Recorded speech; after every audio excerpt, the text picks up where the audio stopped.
Hey, we got to witness a highly competitive basketball game on Saturday between two of the nation's top 15 teams.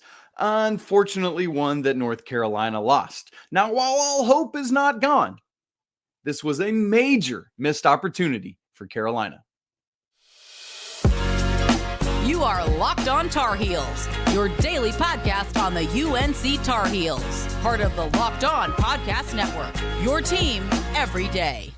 Hey there, it's Monday, December 18th, 2023. Hard to believe it, but we are exactly a week away from Christmas Day. Welcome into the Locked On Tar Heels podcast, the only daily North Carolina show out there. I'm your host, Isaac Shade, and I want to thank you everydayers for making Locked On Tar Heels your first listener watch to get your team every day. For those of you that are brand new to the show, welcome. We are so glad that you are here. We'd love for you to come join the Locked On Tar Heels Discord chat, where we're talking Carolina stuff all the time. If you want to be part of that, a deeper level of this community, the link is in the show notes. This episode is brought to you by Prize Picks. Go to prizepicks.com/LockedOnCollege and use code LockedOnCollege for a first deposit match up to $100. Daily fantasy sports made easy. Coming up on the show today, obviously we're going to unpack a big missed opportunity for the Tar Heels, including the Four Corners recap, the Shady stat of the game. We're going to talk about how RJ Davis keeps rolling and look ahead to hey, what happens next? And by the way, we won't hit on everything today, but we're going to save some nuggets for tomorrow, including 5 fouls on Aaron Bradshaw, maybe? I don't know. So we'll look at those things on tomorrow's show as well. But let's just start by talking big picture takeaways. This was a phenomenal basketball game between two really strong and frankly really similar basketball teams, despite Kentucky's superior length and height that they had. Here's kind of where it's at. We walk away knowing that Carolina is a really good basketball team, one that's still finding some identity, but again, as we said after the UConn game, not quite elite. I don't know how you felt in the flow of this game, but I was feeling that even when Carolina made their pushes, even when they got it to 2 at halftime, even when they took a 1-point lead at one point down the stretch, I never really felt like Carolina was a threat to win the game. But it was but what if we could steal it? What if we could steal this win in a game where we've been doing things that Carolina either hasn't done this season or we don't expect them to do throughout the season? So it was one of those where it's man, you're just right there. And in a game where you're not playing with your typical identity, you could steal a win against another top 15-ish team in the nation. But Carolina couldn't. Now, I said it on Friday. No moral victories in this game, similar to what we had said about UConn. I had said that if Carolina would win, I would praise it as a massive thing. And I said that if Carolina loses, that we'll say, look, this is a miss. And so that's what I'm now saying. As I promised you, this is a miss for Carolina. And there is there are good things to take away. They're not moral victories, but there is this whole thing of you know what? Did Carolina do a good job fighting back from double-digit deficits on multiple occasions? In fact, as I said, getting the lead one time. Yes, they did get that lead. Of course, then Kentucky quickly went on a 6-0 run to get a 5-point lead back. So the great push. I'm so grateful for this team's fight and what they did, but it's not enough. You need to do the things to put yourself in a position where you're not getting down by that big a thing. The problem? Well, I've already said both teams are very similar. I said that on Friday. I think that these teams play out, and that proved to be true. So what do you have to do in a game like that to win if you're basically looking at yourself in the mirror? You got to do the little things really well. That's how you come away from a game with a similar team with a victory. And the problem is that Carolina didn't do those little critical things very well in key critical areas. Let's look at what that looked like. What do I mean by that? Well, it is displayed mostly in this particular game through the differential in field goal attempts. You look at it, Kentucky had 15 more shots than Carolina, 72-55. Think about it this way with me. Basketball is all about scoring. I don't know if you're aware of that, but no, I'm just kidding. That's how you win a basketball game, is you score more points than your opponent. How do you go about potentially getting more points? You take more shots. How do you get more shots? You do little things to get those, to steal shots or to create shots or to not lose shots. Things like not turning the ball over. That helps you maintain shots. Things like offensive rebounding or steals. That helps you gain more possessions. More possessions equals more field goal attempts equals more points, right? And so I in fact have created my own stat that I call PCS, possessions created and saved, meaning ways that through the course of a basketball game, you either created more possessions for your team to get more shots and more points, or you saved possessions for your team by not turning the ball over. Does that make sense? So the way I evaluate this is I look at each team in terms of turnovers being a minus. I look at it in terms of blocks, but not just blocks, but blocks that you then get possession. Because if I block it out of bounds, it's still the other team's ball. Does that make sense? As well as offensive rebounds, these kind of things. And basically, I get a plus minus differential. Well, in PCS for this game, Kentucky was a plus 18. That is by far the biggest differential Carolina's had in a game this season, particularly, in terms of PCS in favor of the other team.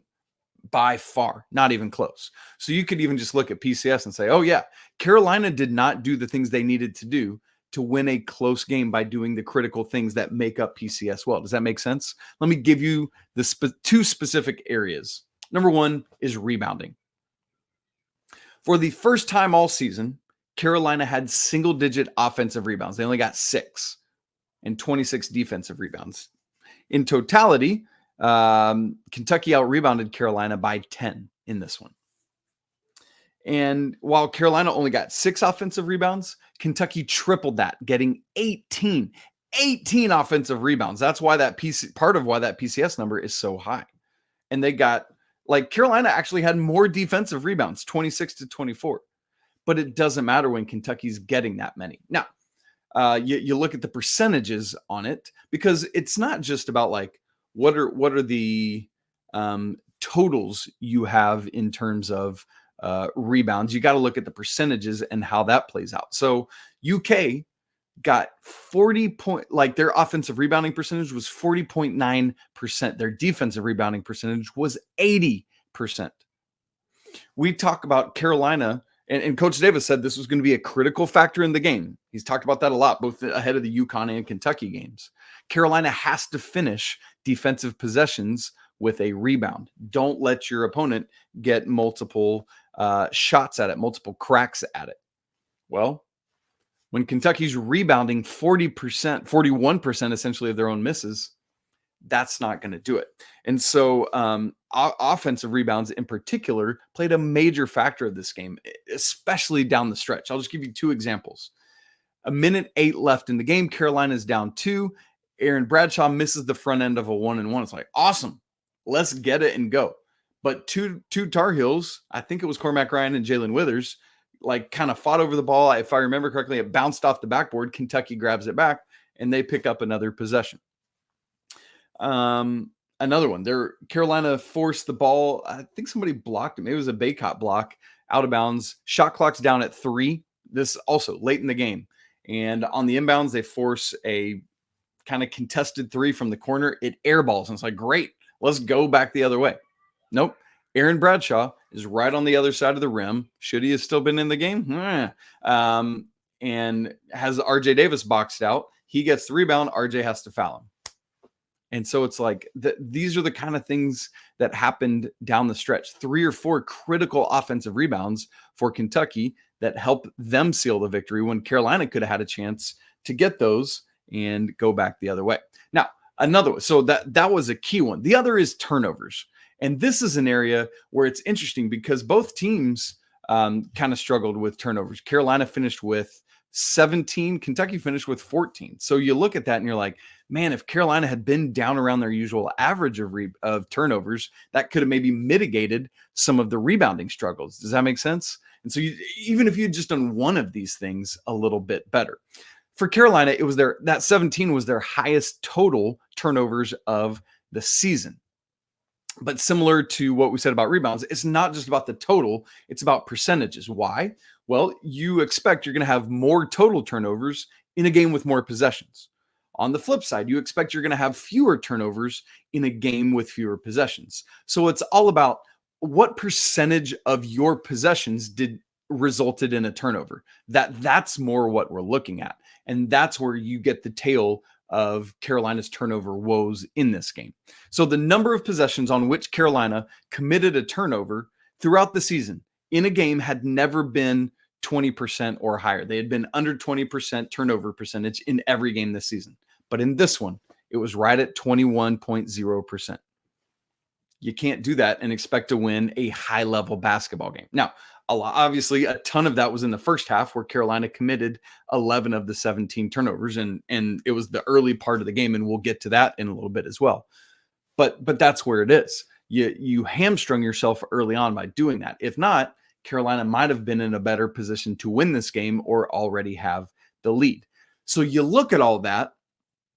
Again, in a similar game, things like being out rebounded so drastically, particularly on Kentucky's offensive rebounds and the turnover percentage being at 21%, those two things combined, and yet you only lost by 4 points. That's what we're talking about here. You're encouraged on one hand because like, hey, look at how badly we did in those two areas and only lost by 4 points. But you're also discouraged because that happened. And so you didn't win. And at the end of the day, as we said, no moral victories. Wins and losses are what are going to be looked at. The selection committee is not going to go be like, oh, North Carolina played really well, but they, no, it's just like, look, they lost to Kentucky. That's what the resume shows. And that's where we're at. So got to clean those things up. You can't have those kind of anomalies. You have to be consistent in this game in and game out. All right, there we go. So missed opportunity, but again, hear me say, here's my glass. It's still half full. That water's good. All is not lost. Carolina has a lot ahead of it, but it is a challenging road. We'll get to that later in the show. Now, we had our Four Corners preview on Friday's show, and those each turned out to be critical in this game. So our Four Corners preview is just going to turn into our Four Corners recap. And we got to get our Shady stat of the game as well. We'll get to all of those things in just a second. Right after I tell you that this episode of Locked On Tar Heels is brought to you by eBay Motors. Passion, drive, patience. What brings home the winning trophy is what also keeps your ride or die alive. eBay Motors has everything you need to maintain your vehicle and level it up to peak performance. From superchargers to roof racks, exhaust kits to LED headlights and more. Whether you're into speed or power or style, eBay Motors has got you covered. With over 122 million parts for your number one ride or die, you'll always find exactly what you're looking for. And with eBay Guaranteed Fit, your part is guaranteed to fit your ride every time or you get your money back. Because with eBay Motors, you're burning rubber, not cash. With all the parts you need at the prices you want, it's easy to turn your car into the MVP and bring home that win. So keep your ride or die alive at ebaymotors.com. Eligible items only, exclusions apply. eBay Guaranteed Fit only available to U.S. customers. Folks, I want to remind you that Locked On has launched the first ever national 24/7 sports streaming channel on YouTube. All Locked On, all day long. Like the Locked On College Basketball show that I co-host is on there every day. All sorts of great content. So make sure you get on there and check it out to learn all about the world of sports. All right, Four Corners preview. Let's get into this thing. Four Corners review, recap. We're going to be looking at each of the four things from our Four Corners preview. Number one, we talked about the critical nature of the first 4 minutes of this game leading to the first media timeout. Why? Because often in this first game back after the finals layoff, there's a lot of rust, a lot of disjointed play. Now, I know that Coach Davis, throughout his radio show on the week, had said, and in press conferences, look, we're not going to be rusty. We've been getting it hard in practice. And I appreciate that. And I respect it. And I hear what he's saying. But there's just nothing to replicate game speed. There's nothing that can replicate what Kentucky brings in terms of length and size and athleticism. And so it's just different. And when you haven't played for almost 2 weeks, there's going to be some rust there. And that manifested itself in big ways. Carolina had 3 turnovers on their first 4 possessions, ended, as we just said, that whole first half with 11 turnovers. At that first media timeout, it was 9-4 Kentucky. Carolina, ultimately got down by 10 points. And you start looking at it and you're like, you're going to dig a hole you can't get out of. Now, thankfully, Carolina did, and they fought their way back to get it down to 2 at halftime. But as I just said in the previous segment, you think about what could have been if it were not for that hole. Carolina might have gotten a lead and been able to do the things they needed to hang on. And I know we're talking about the first 4 minutes, but for the first 10 minutes in totality, Carolina, to me, looked disjointed. They looked like a team that hadn't been playing games for over 10 days. It looked like a team that was, at the same time they're trying to diagnose Kentucky, they're trying to diagnose themselves. And if you got yourself figured out, then you can work more quickly and efficiently to diagnose Kentucky and reckon with what they're bringing. That just wasn't meant to be. And so, yes, thankfully they were able to cut into that lead and do so in a serious way. But it wasn't enough because they had lost that first 4 minutes. So hopefully that will not be the case as they play Oklahoma on Wednesday. Second, in our Four Corners recap, we had talked about Cormac Ryan and that hopefully the layoff would be enough to get his ankle back healthy where he could get the lift he needed on his shots and look like himself. We'd been waiting for a Cormac Ryan breakout, and boy, did we get it. Cormac Ryan did exactly what we needed. That layoff did wonders for him. However, his first Cormac took the first shot of the game for Carolina, a nice looking 3 that missed. And I was like, oh, this poor guy, here we go again. Like his shot's just been off and he's not going to find it. Oh no. But after that, Cormac Ryan took 11 more shots in the game and made 8 of them. So he was just fine. Thank you very much. He finished with 20 points on 8 of 12 shooting, 4 of 7 from 3, moving his 3-point percentage from like 25% to just shy of 30 now. And again, that's still not where you want it to be, but you see movement in the right progression. And so just got to keep stringing good games together, stringing confident performances together. In fact, he was a big part of helping Carolina get back from that first half deficit, had 7 straight of Carolina's points. And in fact, Carolina, while Kentucky kind of went on a 7-0 run early in the second half to push back out, the second half started with a Cormac Ryan bucket to tie the game at 40. And so he was doing great stuff. Like before RJ really took over late, it was Cormac keeping the Tar Heels in the game. That's what we need. And you want to keep seeing that. But the problem, and this is going to lead us into our third part of our Four Corners recap, I had talked about needing Cormac as a fourth guy to add to what RJ and Harrison Ingram and Armando Bacot were already doing.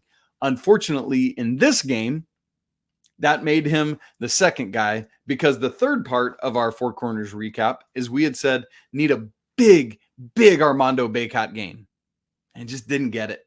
Armando just, like, there were things that were good, like kind of putting Aaron Bradshaw in a world of struggles. He had picked up his 4th foul early in the second half, frankly picked up his 5th foul in the second half. and as I said, we'll talk about that more tomorrow. So we did a good job exploiting Aaron Bradshaw, but on the Armando side of things, he finished with just 9 points, 6 rebounds, 0 assists, and 6 turnovers. So Armando had 6 of Carolina's 17 turnovers by himself. You just can't have that from a 5th-year senior. Armando himself finished with 4 fouls. The first 3 were all offensive. He had 2 first-half fouls. Both were settings, called for screens. Now, a lot of times, let's be fair, a lot of times when you're whistled for an illegal screen, that is the problem of the ball carrier who didn't bring didn't get close enough contact to you. And so you feel like you have to move to get in the way. So that's not all completely on Armando, but still you can't move. You just let it go by and then you rescreen.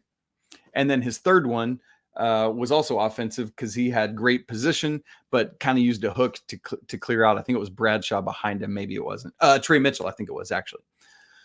So just not much of anything from Armando, particularly in the first half.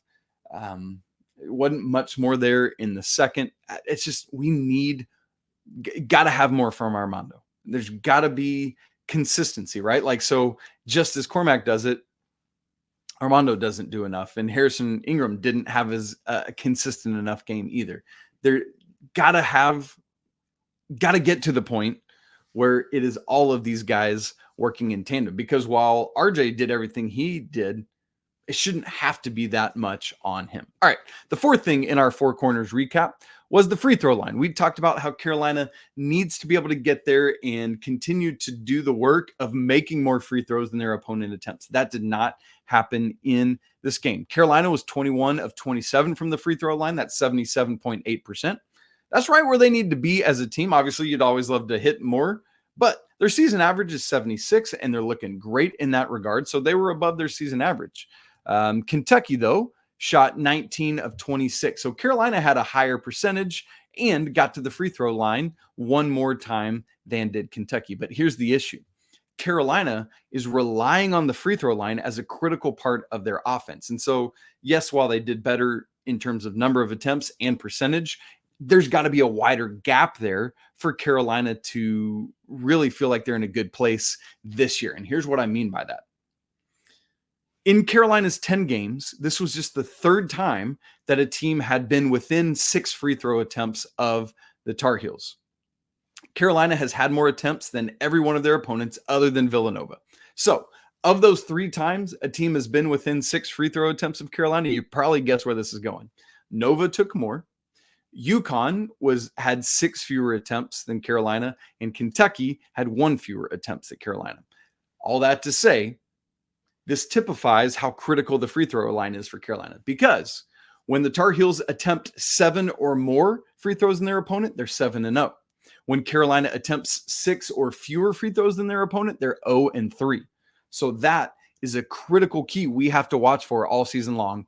Is Carolina getting to the free throw line 7 or more times than their opponent? Now, that specific number might shift a little bit as the season goes along, but right now, that is a fact of what the first 10 games of the season have been. All right, so there's your four corners recap. You see how critical each of those were from what we talked about on Friday. Now, the Shady stat of the game. This is another very simple demarcation line so far this season. How many points Carolina is allowing their opponent to score. Now, I know it's like, of course, if you allow your opponent to score more points, they're going to win and you're not. I hear that. But look at this dichotomy. In the games this season where Carolina has allowed 72 or fewer points, they're 6-0. In the games where Carolina has allowed their opponent to score 80 or more points, they're 1-3. That one win being Tennessee. And then there's this gap where Carolina's opponents haven't scored, 73 to 80 points or whatever it is. And so Carolina has there's like a wide berth, like the Red Sea, and anything that's like 80 or higher, Carolina is 1-3. Anything that's 72 or fewer, Carolina is 6-0. All that to say, Carolina holding down their opponent is critical to their success of winning this season. So just like we looked at with the free throws, the same is true of how many points they're allowing their opponent to score. So we'll see how that goes moving forward as well. But that's another critical thing this season. Keep your opponent under 72 and you win. Guaranteed. Okay. RJ Davis is killing it. I mean, this dude is on an absolute tear. But here's the problem. He needs more help. Also, where are we at now? I said that all hope is not lost, but that it was a missed opportunity, but there's still a ton ahead of Carolina. What is that and what does it look like? What's the shape of things now? We're going to get to all of that in just a second.